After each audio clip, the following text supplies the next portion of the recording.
everyone. Welcome back to the Sharpest Tool, where we take the sting out of marketing with everything that we're bringing to the table. My name is Josh Smith. I'm the Vice President of Marketing for Home Services over at Scorpion and your host of the Sharpest Tool podcast. If you missed last week's episode, we had Roger Wakefield on with us. Roger's a master plumber with 40 years of experience in the trades. He's got every endorsement offered by the state of Texas and is green certified. He's a company owner, speaker, trainer, and even has a YouTube channel that's got over 50,000 subscribers. I want to take a minute to welcome Roger back into this virtual booth on the Sharpest Tool. Roger, welcome. Thank you, Josh. It's good to be back. Last week was so much fun. I can't wait for this one. Yeah, and I'm fired up about this one as well because we're going to talk about one of my favorite topics. But before we jump into there, for those who may potentially have missed out on episode number 1, and if you did miss out, I highly recommend you go back and check it out. A lot of good nuggets in there. But give us a brief summary about your company and what you do. I'm a residential service company. We're just northeast of Dallas, Texas. We're a full-service plumbing company, but we specialize in slab leaks and leak detection. We run 3 trucks. I mean, we're not a big company, but we're a very busy company that does well in our area.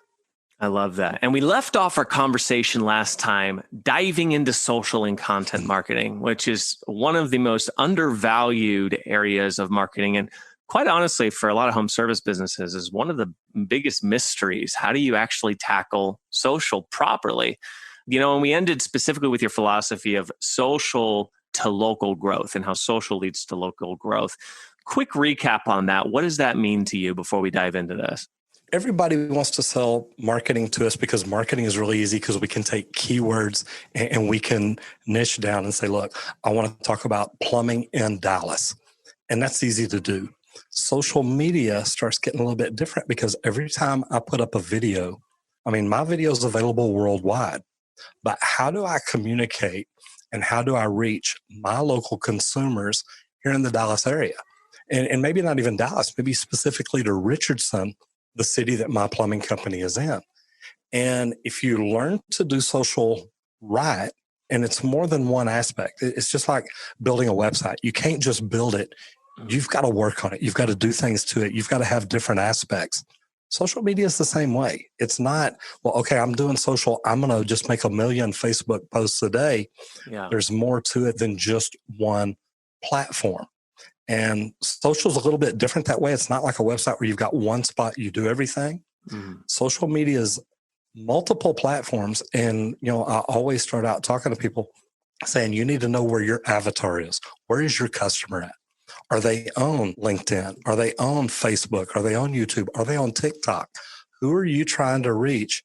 And what is your message?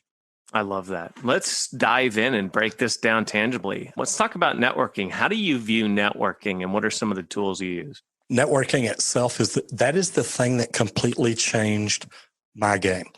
And I say that because my wife kept trying to get me to go out and network. And she owns an etiquette and protocol business and trains plumbers, trains different types of people as to how to act. You get one chance to make a good first impression. And those are the kind of things she teaches. So she kept trying to get me to go networking to networking events. Well, when she'd go, I'd realize, look, your phone's not blowing off the hook. It's not, you know, magic or anything like that. And she tried explaining to me, well, look, everybody doesn't need etiquette training, or they don't think so anyway, every single day. But people need plumbing every day. People need HVAC. People need electrical and roofing and window cleaning and every single thing else that evolves around the house. So she talked me into going to an event. So when we got there, I told her, you go your way. I'm going to go mine. We're not here to hang out together. And 2 hours later, when it was time to go, we're walking out to the car and she says, oh my God, Roger, every time I look up, you've got a crowd of people around you. You're waving your hands in the air. You're talking. What were you talking about? I said, plumbing. You know, people see my shirt and it said Texas Green Plumbing. They'd come up and they say, oh my God, you're a plumber. I say, no, I'm a drug dealer. I just wear this shirt because it really messes people up. And they start laughing and then we'd start talking plumbing. But I mean, you know, people want to tell you either what problems they're having. People want to tell you what problem they've had, what another plumber has done to them. And it's, I mean, man, you can stand there all night and talk to people. And I kid you not, that first night networking, we got 3 phone calls the next week. I met Roger at an event. I told him about a problem. I'd like y'all to come look at it. Or somebody else would call and say, hey, I met a guy named Ed, and he told me he met you at an event the other night. I've got a plumbing problem, and he told me to call you. And I was like, wow, that was really, really easy. I think all tradespeople should be out networking. All you do is talk about the business that you do. Yeah. People will love you for that. In so many ways, that's exactly the proper strategy to take when it comes to social media, right? You're telling people what you do. And think about it. If you're out networking, you don't just walk up to somebody, hand them a card and say, hey, look, call me. I guarantee you got plumbing problems. Let's book an appointment. I'll come out tomorrow. It's $500, yada, yada, yada. People are going to look at you like, dude, you're nuts. Social media is the same way. When people connect with me on LinkedIn, hey, Roger, I've viewed your profile. You look like a wonderful person. I'd like to connect. I hit okay. 2 minutes later, you get another message. I'm a business-to-business specialist. You need to book an appointment with me on Calendarly to set it up, and I will tell you how to improve your business. Here's my link. It's like block. Yep. I would never introduce that person to anybody in my network because, we all love to buy, but we all hate to be sold to. And when you are meeting people at a networking event, people you like, that's who you're going to tell people about. People that come up and just try to cold sell you and hard sell you right then, I would never introduce you to anybody I know. It doesn't work for me. Yeah. That's the way I looked at it. You mentioned LinkedIn, and I know this was something that we were talking a little bit about before the episode started. Tell us a bit about LinkedIn, your thoughts on LinkedIn, and how you use it. It started with me networking. Okay, so like we were talking about. And my wife and I both got really involved with a group here called Master Networks. And it teaches you how to bond, how to build relationships, how to find common interests, how to do things like that. So when I started doing LinkedIn, now I started YouTube first, but when I started using LinkedIn to reach the people that I wanted to be in front of. Now, most of our people are residential service providers, or most of the people probably watching this. So what I did is I started looking at how could I use LinkedIn to get in front of not just people, but the people that can introduce me to people. So I started looking at real estate agents, and I thought, I want to be the most informative plumber that there could ever be for real estate agents. I want to teach them about plumbing. I want them to understand why a sewer water test is important.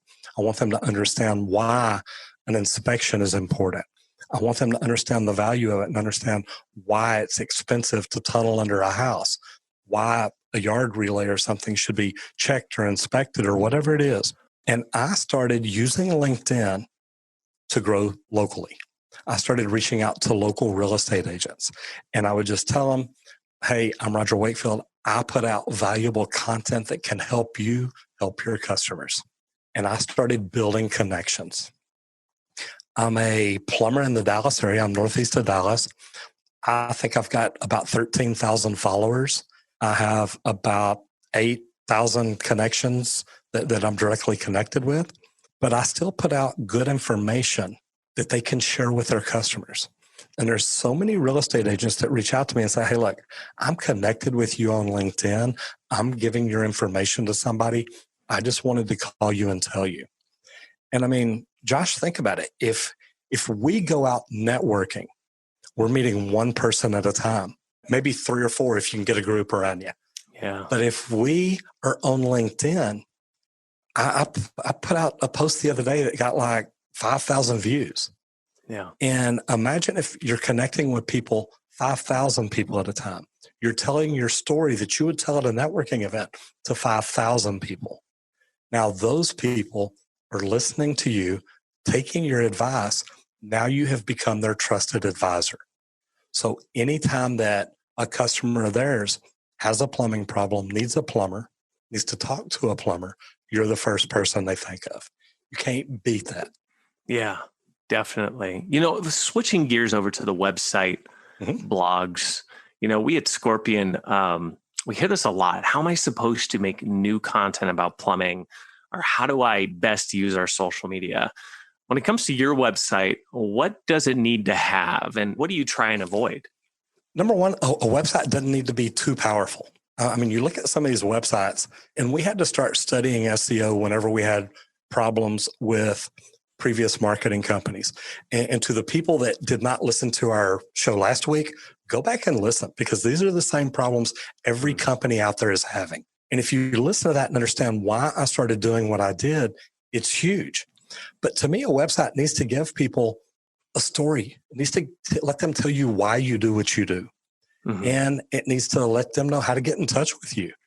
A lot of people want so many pages that, hey, if you want this, it's under plumbing. If you want this, it's under water heaters. You want this, it's under gas water heaters. And now you're making them click and move and click and move and click and move. Why not put the information out there where they can get in touch with you and they know what you do? Yeah.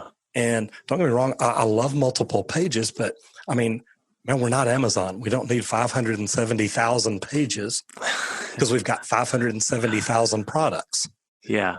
At the end of the day, we're plumbers. And most of us are pretty good at what we do. And we can say that in just a few pages. Now, don't get me wrong. My website's not 5 pages, but I've got enough pages to tell them what I need, but I don't want them to have to go all around the world looking for it.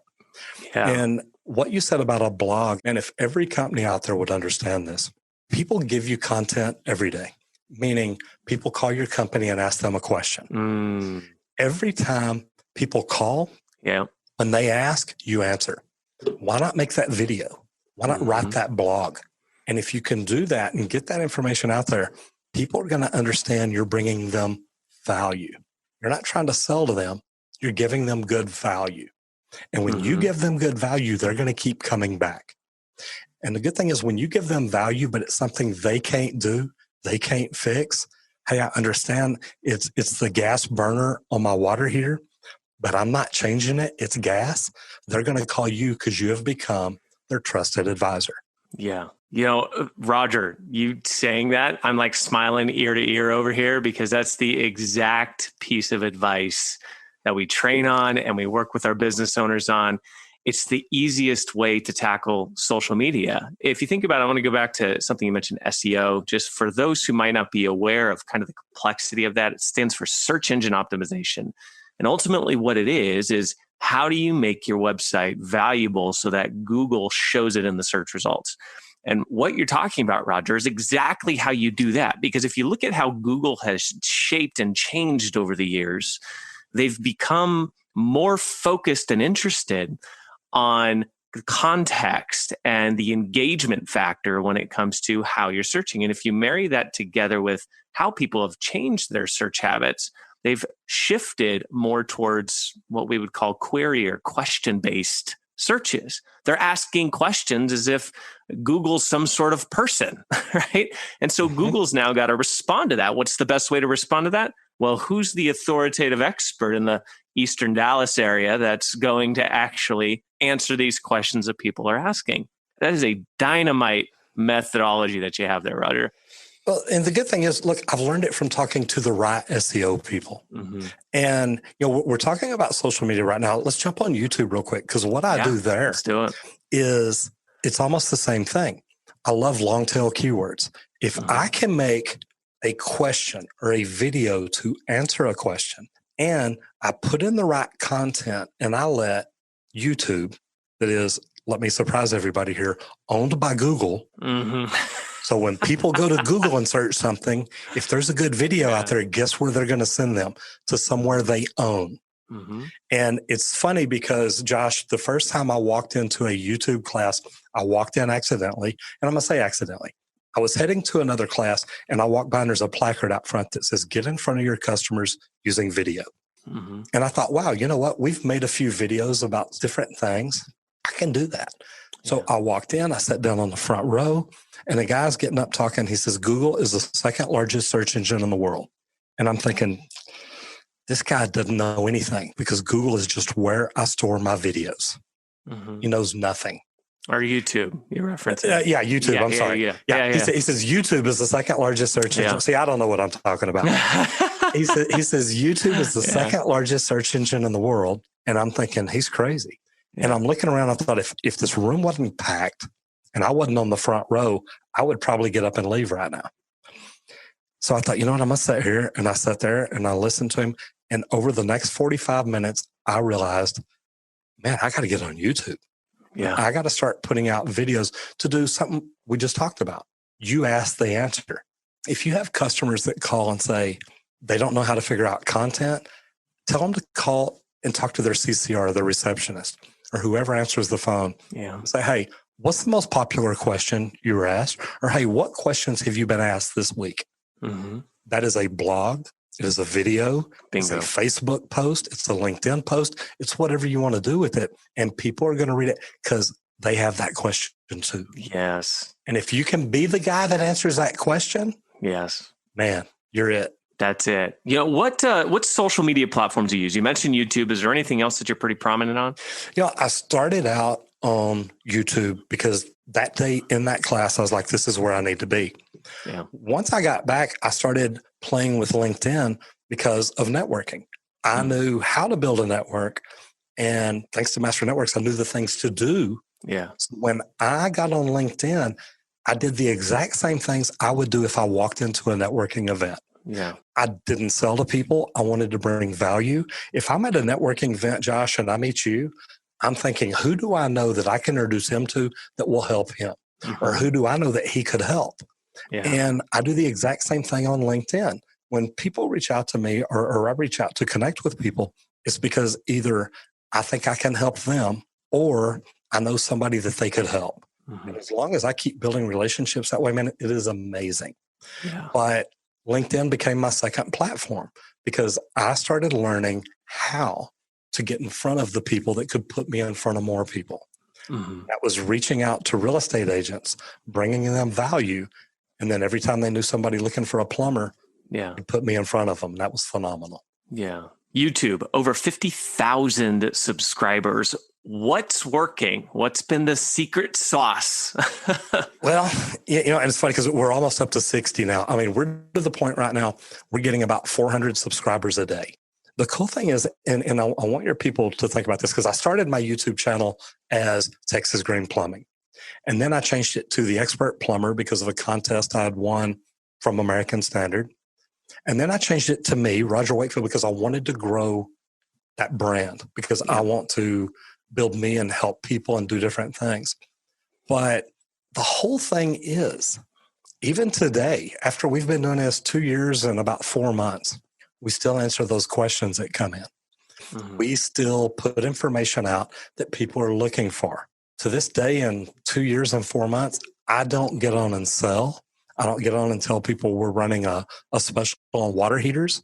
I don't do anything like that. I either teach them how to fix their own water heater, how to fix whatever problem they've got, or why a tankless water heater may be better than a tank type, depending on their situation. And if I can be the person to answer questions for people, it's huge. And learning to use it in the beginning and learning to use SEO for social media, just about anybody who has never searched plumbing can pull up their phone, pull up their computer, go to YouTube, hit the search bar and put in plumbing. Normally, my channel is the top one to come up. Normally, everybody wants on the first page of Google, which is 10 listings. On YouTube, there's 20 listings. Mm-hmm. And normally on YouTube, I have anywhere from 8 to 12 of the top videos listed. Think about that. That would be like 4 to 6 listings in the first 10 on Google. Yeah. How many businesses do you know that would die for that? Mm-hmm. Yeah. Any business owner that really wants to get out in front of their customers can do it through social media very easily, really. Yeah. I think that is one of the most missed opportunities when it comes to social media advertising. We have this kind of fantasy a little bit that Facebook and Instagram are kind of, you got to be there. You got to be on the TikToks and the Snapchats, whatever's the current trend of social media platform. And while they have their place, I don't want to disregard them that they're not effective or they can't be effective. While they have their place, what I always go back to is, what are people on the platform for? And the intentionality behind the searcher or behind the person using the platform completely and dramatically changes the use of the platform. And the benefit that you have with YouTube that you don't have with Facebook and Instagram is it's a search engine. people go there with the intention to find information. They go on Instagram with the intention to see a cool photo. They go on Facebook with the intention to see how their cousin in Iowa's doing, And so the intention is totally different. And I find that to be a common myth that needs to be dispelled. I'm curious from your perspective, Roger, what are some of those myths that you've seen business owners have when it comes to creating video content, whether it's YouTube or whether it's other social media platforms? What are some myths that you have to work to break down for them to buy into the idea? The first one is everybody says, number one, I can't do it. Mm-hmm. Number two, I don't have time. It's not worth it. And let's just start with those. Number one, I can't do it. I walked into a YouTube session not thinking I was ever going to get in front of a camera. I walked in and I was like, wow, there are literally people that get in front of the camera every day and talk about what they do. Mm-hmm. Now, remember, I've got 40 years experience now. So at the time it was 38. I know I can talk plumbing with people and talk about it intelligently. I know what's going on. I'm one of these people, I still study plumbing. If there's a new tool, a new technique, a new methodology, anything at all, I want to know about it. And I think that helps keep me at the top of my game in the industry. But people say they can't do it. If you'd have told me 3 years ago, you're going to be in front of the camera half the day, every day for the next few years of your life, I'd have said, Josh, you've been drinking. It's not going to happen. I'm sorry. Yeah. It's just that thought would have never crossed my mind. And then the people that say they don't have time. When I first started my YouTube channel, I literally got up every morning and came in an hour early because I wanted to look at my content. I wanted to set up my computer because we started with a little webcam, and I wanted to give people information. And I started doing that. And the better I got at it, the more comfortable I felt at it, the more I'd talk, the longer I'd talk. And I really think the better videos we started making. Nobody has to be perfect to start, but you've got to start in order to get perfect. And we do not still try for perfection. We try to get 1% better every time we make a video. Yeah. And that's it. If I can just get a little bit better, if my words sound a little bit clearer, if my camera's a little bit sharper, what can we do to get just a little bit better? And then the last one saying it's not worth it. I am a plumber from Richardson, Texas. 20 miles northeast of Dallas, northeast of downtown Dallas anyway. So I'm not in what anybody would consider a plumbing hotspot of the world, anything at all like that. This town that I'm in has 100 and some odd thousand people. So it's not like there's anything major plumbing wise going on here. But the funny thing is right now, and you're talking about subscribers, and we're getting close to 60,000. But the neat thing that some people don't see, we're getting about 750,000 views a month. And that's nice. The other thing is people are watching our channel right now for about 38,000 hours a month. A website gets people's attention. When they are looking for anything at all and they end up on your website, you have their attention. And I had a worldwide marketing company hire me to do a lunch and learn a few weeks back. This marketing company has almost 500 offices worldwide. And the one thing they told me is, look, we don't do social media. And what they're doing is what's worked from 2000 to 2020. It's websites, it's blogs, it's information like that. But look at what people are engaging with. Look at where people are doing. If they can keep somebody, and Josh, you'll know the numbers better than me, but if you can keep somebody on your website, your average view duration, how long do people stay on and how many pages do they click to and things like that. When I started talking to them and realized what kind of numbers they were looking at, when I explained to them that think about it. If people were coming to any website you had 750,000 times a month, if people were staying on there 5 minutes every time they came, guys, that's the opportunity that we have with social media. Every video that you make that is good value, that is good content, that is literally you trying to give something to somebody, people are going to watch it. And the good thing is they're going to come back and watch it again or watch something else that you do. That's huge. Love that. Roger, well, I think that's a great place for us to wrap things up. And there were some great tips right at the end there, which actually answered my final question about getting any additional tips. As we round this out to a close, Roger, where can people find out more about you, about the Expert Plumber, about Roger Wakefield, the podcast that you do, the videos that you do? Where can people go? The best thing to do is find me on YouTube. You can look for Roger Wakefield. If we're not connected and you want to connect with me on LinkedIn, the good thing about people doing that, they can see how we repurpose, because we'll take that YouTube video and we may put it on Instagram. We may put it on LinkedIn. We may put it different places. And a lot of times we do. But connect with me there. Those are fantastic. We are getting a podcast started. That's what I love about watching yours, getting great ideas. And that's going to be called The Trade Talks. And it'll probably be out here in a couple of months. But I've got to tell you, Josh, I love what y'all are doing. I think I've never heard anything bad about Scorpion. And I've got to tell you, that's a big deal, because I talk to probably 2,000 residential service companies nationwide on a regular basis, people that I know. And I've never heard anything but good things about Scorpion. So thank you all for what y'all are doing for the industry. I appreciate it. And likewise, it's a mutual feeling. Well, we live to elevate the trades, and I know you do the same. It runs in your blood. So we're very grateful for you and everything you're doing, sir. So thank you, Roger. Oh, thank you, sir. And thank you again for spending such valuable time with us. We really appreciate it. I love it. Thanks for the opportunity, Josh. You bet. And for everybody listening, wherever you might be listening at, if you found today's episode valuable and somebody needs to hear exactly what Roger's been talking about today, please do us a favor and share the video around. Definitely hit the like button and give that subscribe button a little tap, a little smash if you're into that sort of thing. So that way you can continue to get more of this awesome content. Open up your podcasting app, make sure you're subscribed, and also send a review over on iTunes. They really help more people find the Sharpest Tool podcast. And definitely get back to sharing this with a friend. We appreciate everything that everybody's doing. And until next time, from all of us here at the Sharpest Tool, we'll talk to you then.